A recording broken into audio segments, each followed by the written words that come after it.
Hey everyone, so today we're going to be doing stack with max from elements of the programming interviews in Python. This is a data structures question building on knowledge that we have of a stack. So if you don't know what a stack is, I would highly suggest to learn that first. I will put a link in the description for some resources on learning how a stack works. And in this implementation, we're going to be taking a stack and we're going to give it an additional functionality to be able to return the max value in the stack at any given point. So if we were to push the elements 0, 5, 1, 6, 3, 5, 2, 2 in our stack, then at the top of our stack here, we would want to return 6 as the max. If we were to pop a few elements, then we would now return 5 as the max. If we were to pop a few more elements, we would return 0. If we were to append a few elements to the stack, say 4, 2, 3, then we would return 4, and so on and so forth. So a brute force solution for this would be to just iterate over our stack whenever we want to see the max and just determine what the maximum value is there. This would of course take O of n, and it would require us to do an entire pass on our stack. And this is of course suboptimal. What we want to essentially aim for here is an O of 1 time.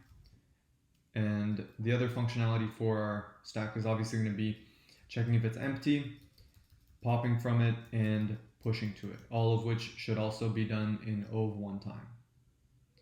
So the general strategy that we're going to go with is, on top of storing every value in our stack, we're also going to store the maximum at that given point. So for instance, when we appended this 0, our maximum is automatically going to be 0. Then when we append that 4, the maximum is going to be a 4. When we append that 2, the maximum is still going to be 4 because the previous max was 4. Same for the 3. When we append 3, the previous max is 4, so it's going to stay as a 4. Then, for example, if we were to append a 7, this 7 is bigger than that 4, so we're going to now append a 7 as the maximum. And now if we followed up with a few more values like 1, 2, or 3, then we would keep appending 7 as the current maximum. So in order to initialize this, we're just going to start with an empty array or list. To determine if it's empty, we're going to return whether or not the length of that stack is 0. So we're going to say length of self stack equals 0. Now in terms of getting the max, we're going to first check if self.empty. We're going to raise an error. We're going to say, for instance, raise index error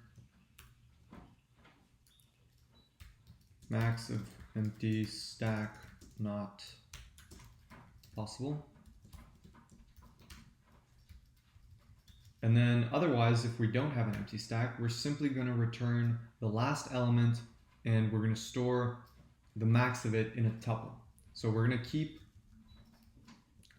a list of tuples that's going to say value and then whatever the max is at that given point. And then value and then the max at that point. So if we're going to look at this initial example, this would be the first element of our tuple, this would be the second element of our tuple. And when we want to return the max, what we're going to do is we're going to return self.stack. We're going to take the last element by indexing -1, and we're going to take the first index of the tuple, which is index 1. Now when we pop, we're going to do the same thing. We're going to check if empty. We're going to raise an index error.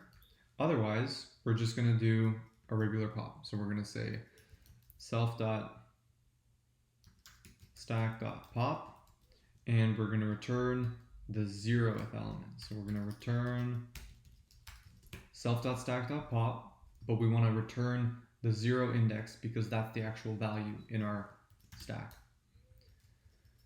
Now for pushing, we're going to check if self.empty.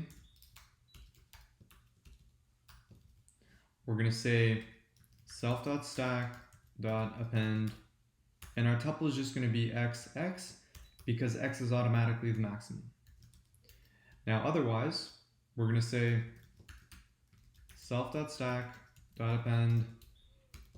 We're going to append x, and now we're going to append the maximum of x and whatever the max was before this.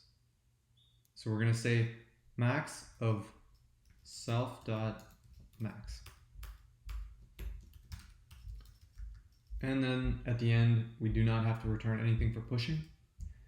So to review, our initial data structure is a list of tuples holding the value and the maximum. Then we're going to have a check for if it's empty or not. And then we're going to return the max by taking the last value in our stack and whatever the cached max is for that particular value. In order to pop, we pop as normal, and in order to push, we're either going to append the value itself if the stack is empty, or we're going to predetermine the max based on the previous max and the current value that we're adding. So let's test our solution. And we pass all our test cases, and that concludes our example for stack with max. If you enjoyed this video, make sure to like, comment, and subscribe. And if you are preparing for an interview and would like some personalized help or mock interview sessions or even a resume review, then fill out the document below or come visit our site to book an appointment. Thank you for watching and have a great day.